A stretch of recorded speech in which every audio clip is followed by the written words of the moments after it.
Linus Tech Tips' former employee, Taran van Hemert, is the king of macros. I've always wondered though if I could take a shot at the throne, simplifying my editing workflow to a handful of buttons. So in this video I'm going to be trying out two different products, one being a budget option. Most of it's plastic, but the buttons are metal, and then the screen is, I think that's just plastic as well. And the other, a high-end dedicated tool to be used with the very program that I use every day of my life. This feels pretty quality. Importantly though, I'm going to be comparing how each product fares in its respective unboxing. I like the color scheme, the gradient from dark grey to light grey, and then you got that clashing with a nice yellow on the side here, and it's a very, I don't know, industrial but sort of premium feeling design to it. Got plenty of text at the bottom. Yeah, not a huge amount more to it, but it's a pretty nice minimal looking box, and I'm interested in tearing into it somehow. I don't know where to start.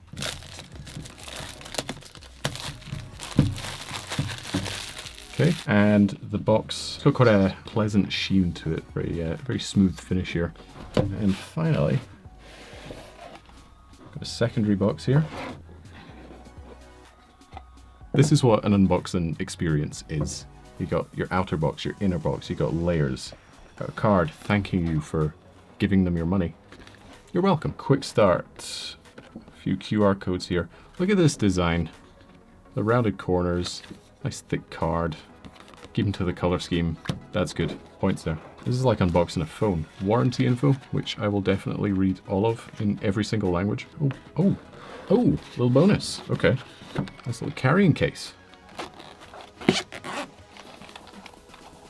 And cables inside. What do we got? Chunky USB to USB-C. Love USB-C cables. Not a bad carrying case. And it smells like a new pair of shoes. The slogan for this channel right now is "First impressions are everything." And this unboxing has left a really great first impression. I love almost everything about this, besides the plastic wrapping. Clean design, smooth transitions, and overall a really premium feeling. Alright, the main attraction. Again, I kind of love how it's almost like opening up a phone here. Okay, there's our device. Got a rubber base to it. That's going to pick up hairs and dust. Lovely. But overall, that's a premium design here. Buttons are metal. The whole design, most of it's plastic, but the buttons are metal, and then the screen is, I think that's just plastic as well. This dial, very smooth. I thought it'd be clicky. I thought you can maybe click it, but no, it just spins like that. That's all right though. Nice clicky button in the middle. Okay, so quick start guide. Scan a QR code here. An important detail that I missed out on to begin with is this is meant to accompany a drawing tablet, such as a Wacom or, primarily, Xenceabs' own drawing tablets. It can be used independently, of course, but the idea is that you'd have your pen in one hand on the tablet, and the other by this device to change tools, increase size of brushes, and such. Okay, so we have a power switch on the side. Cool, we got some lights going on here. Please connect to the computer and install the driver. Luckily, I have a computer. I appreciate that they gave us a USB-C adapter because, you know, everything is USB-C nowadays. I subsequently spent the next half hour on camera trying to work my way around the, quite frankly, clunky software that powers the quick keys. The unboxing? Top notch. The physical device? Superb quality. The user experience? Subpar. I attempted to use this with a couple of the programs that I use most in my life, DaVinci Resolve and Adobe Photoshop. It definitely worked best in Photoshop, but even then it wasn't all that intuitive. In Resolve though, it really struggled. In fact, in a number of programs, the scroll function on the dial just wouldn't work, whether it was program specific or a universal setting. Initially, I was using this thing plugged in too, which, let me tell you, is not a comfortable experience. But once the Bluetooth dongle was added to the mix, suddenly it became a lot more intuitive. Now, personal anecdote, I use a MacBook.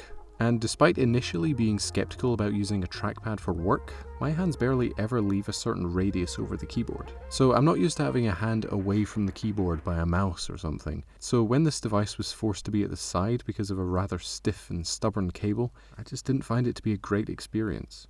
But once I could move it about wherever I wanted, I found it was much more natural. But not natural enough to warrant me keeping it. As a drawing tool, I'm sure it works wonders. Heck, this Amazon reviewer even said it was good for Resolve, and good for them. But this one just wasn't for me. On the other hand, if you buy one of these things, then you're looking at a much higher end experience. This is a higher end macro keyboard, and it's the DaVinci Resolve Speed Editor. And this is actual professional equipment. Compared to the Xenceabs, that is a much lower end consumer product, whereas this is obviously high end, and it's made by Blackmagic themselves, who make, you know, cinema cameras. They know what they're doing. But do they know what they're doing with the unboxing? Okay, first of all, we're looking at a very functional box, I would say. You got a lot of information on the back here, demonstrating what each of the buttons do. You're following the Blackmagic design with the actual Blackmagic design. No, the design of the box, which is very Blackmagic with the sort of, is that monochrome? Duochrome? What is it if it's two colors? What I do like on the box though, and this is just preference, is the close-up here of the speed editor. Just a nice little graphic. And then on the other side, I particularly like that we have the actual DaVinci Resolve timeline. They didn't need to do that, but they did it anyway, and I appreciate that. So yeah, I'm a fan of that design from Blackmagic Design. Robin is ominously handing me a pair of scissors. Let's break into it. Oh, and of course, it includes DaVinci Resolve Studio, which is a bit of a bonus.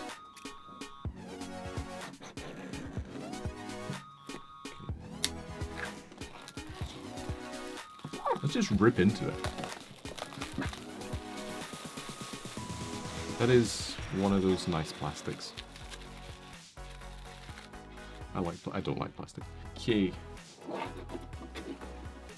Hello. Alright, we're greeted with a lot of padding. A lot of foam there.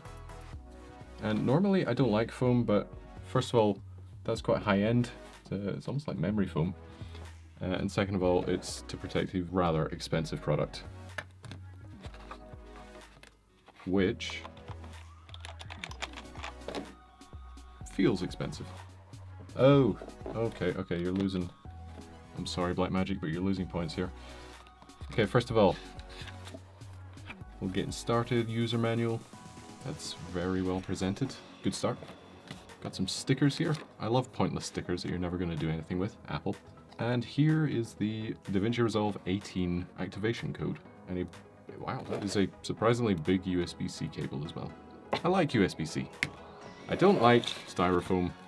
Again, it's a premium quality styrofoam, but it is styrofoam nonetheless. You could have easily had cardboard in here to secure it, but eh.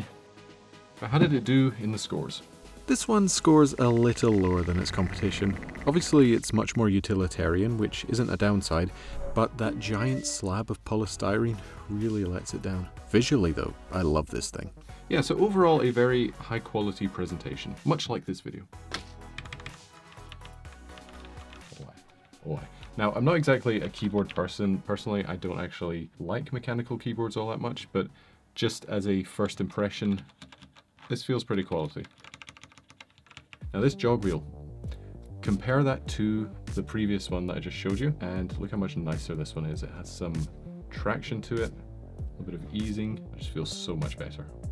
But does it click? It does click. That is a meaty click. Yeah, I like that. That is leaps and bounds ahead of the previous one. Fairly simplistic everywhere else. Yeah, this isn't meant to be flashy at all. It is meant to be a proper industry standard macro keyboard. So they've done a good job here. But is it any good for my use case? The answer isn't what you think, and I'll let you know right after you leave a like and subscribe. Okay, here we go. Truth be told, while the Speed Editor is a really great product for what it is, it's built well, the jog wheel is a game changer respectively, and it's obviously built to immediately work with Resolve. Since I bought this thing a few weeks ago, I haven't been inclined to use it. Why? Because of the same issue I mentioned with the quick keys, moving my hands. I have learned to use Resolve in this particular way, so I am very quick to click around and press buttons in a very specific pattern, and to be totally honest, I'm fast. Very fast. So, relearning all my inputs, combined with literally altering my muscle memory by having my arms in different places, it just doesn't suit. Also, I don't ever use the cut page, and the Speed Editor was, unfortunately, built mainly for that, which is a bummer. But the physical device itself is great. The clicky, tactile feel of it all is streets ahead of the quick keys. And unlike the quick keys, no extra software is needed. Resolve Studio just picks it up automatically, and you can get straight to work, providing you have enough battery for Bluetooth. These are two very different products for two very different tasks. But it was really interesting to compare them nonetheless. They both have strengths. The quick keys can be programmed and work with basically any app, while the speed editor is tailor-made for Resolve and works exceptionally well. The quick keys can't stack macros, making it much less useful than it could be. The speed editor can't be reprogrammed at all, meaning many of the keys just aren't of any use. Because how many people are editing a 9-track multicam timeline? So, which do I recommend? Well, both. And neither. They're both devices purpose-built for their respective programs, and just don't work as well as macro keyboards. What does work well though, is the Stream Deck. And if you want to see me unbox and mess around with that, then the link is at the top right now. And in terms of the product itself, do you have one of these? And if you do, let me know what you think of it, because I think it's got some use to it, but it is a little bit complex, and the fact that you can't assign multiple commands to one button is a bit of a drawback. And if you don't have one of these, do you think you'd find some use in it? Let me know in the comments below. Hey, that rhymes. And if you enjoyed this video, then like if you like it, subscribe if you feel like it, and I'll see you in the next video, whenever that may be.